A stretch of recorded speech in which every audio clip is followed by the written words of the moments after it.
අපිට වැඩියෙන්ම ඕනි කරන දේ අපිට ලබා ගන්න ගොඩක් අමාරුම කරන දේ තමයි නිදහසේ ඉන්නවා කියන එක.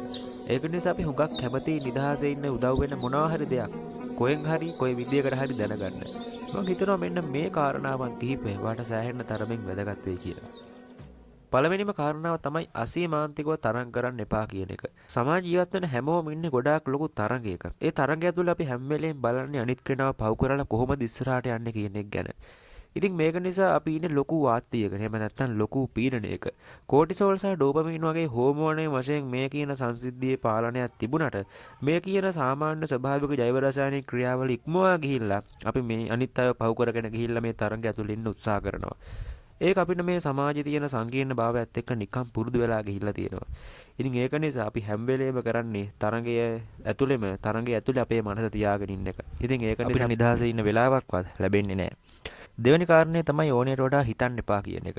අපි පුරුදු වෙලා ඉන්න දෙයක් තමයි අසීමාන්තිකව දේවල් ගැන හිතන එක. අභිධර්මයේ තියෙනවා අපේ සිතුවිලි එකක් පසුපස එකක් විදියට පහළ වෙනවා කියලා. හරියට නිකන් දන් වැලක් වගේ. ඒක නිසා අපේ සිතුවිලි පහළ නොවෙන කිසිම මොහොතක් කිසිම අවස්ථාවක් ඇත්තේ නැහැ. ඒත් පුරුදු වෙලා ඉන්නවා සමහර දේවල් ගැන අසීමාන්තිකව හිතන්න. අර සාමාන්‍ය විදියට හිතන සිතුවිලි පහළ වුණාට වඩා වැඩිපුර තවත් හිතන්න. මොකක් හරි කරදරයක් වුණාට පස්සේ ඉස්සරහට වෙන දේවල් ගැන මෙහෙම සිද්ධ වෙයි මේ විදිහට සිද්ධ වෙයි කියලා අපි නිකන් බොරුවට සමහර වෙලාවට බය වෙනවා සහ ඕනෙට වඩා හිතනවා. ඒත් මේ විදිහට හිතුවා කියලා අපිට කිසිම දෙයක් ලැබෙන්නේ නැහැ. වෙන්නේ අපේ ඔළුව ඇතුලේ ප්‍රශ්න ගොඩාක් හිර වෙන එක විතරයි. ඒක නිසා ඕනෙට වඩා හිතන්න යන්න එපා. තුන්වෙනි කාරණාව තමයි හුඟක් වැඩ ගොඩ ගහ ගන්න එපා. හරි වෙලාවට ඉවර කරන එක හුඟක් වැදගත් දෙයක්. එහෙම නොවුනොත් ඔයාට මාර මුගලකට අහු වුණා වගේ දැනෙනවා. විශේෂයෙන් ඔයා A-level කරනවා නම් එහෙම නැත්නම් වෙනත් මොකක් හරි වැදගත් එක්සෑම් එකක් කරනවා නම් ඔයා වැඩ නොකර ඒ වැඩ ගොඩ ගහ ගන්න තරමට ඔයාට දැනෙන පීඩනය ගොඩක් වැඩි වෙනවා.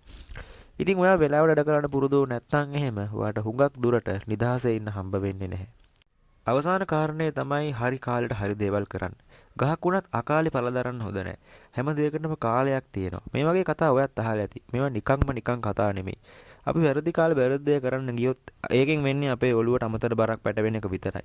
ඉතින් හරි කාලෙට හරි දේ කිරීම තුළින් ඔයාට කරන්න වෙලාව ඉතිරි වෙනවා සහ නිදහසේ ඉන්න එක ගොඩාක් ලොකු හේතුවකුත් වෙනවා. ඉතින් නිදහසේ ඉන්න සින්දුව අහලා ඊට පස්සේ මොනවා හරි වෙන දෙයක් කිරීම විතරක් හරියන්නේ නැහැ. අපි කරන වැඩ තුලත් හොඳ සංවිධානයක් තියෙන්න ඕනි. ඒ විදිහට හොඳ සංවිධානයක් හදා ගැනීම ඇතුලේ අපේ නිදහසේ ගත කරන්න තියෙන හැකියාව වැඩි වෙනවා. නිදහසේ ගත කරනවායි කියලා කියන එක අපි අමුතුවෙන් කරන්න ඕනේ දෙයක් නෙමෙයි. ඒ කරන වැඩත් එක්ක ඉබේම සිද්ධ වෙන්න ඕන දෙයක්. ඉතින් මේ කාරණාවන් හතර වාට ගොඩාක් දුරට උදව් වේවි. අදට ඉතින් වීඩියෝ එක ඉවර කරනවා. අපි ඉක්මනටම අලුත් වීඩියෝ එකකින් හම්බ වෙමු.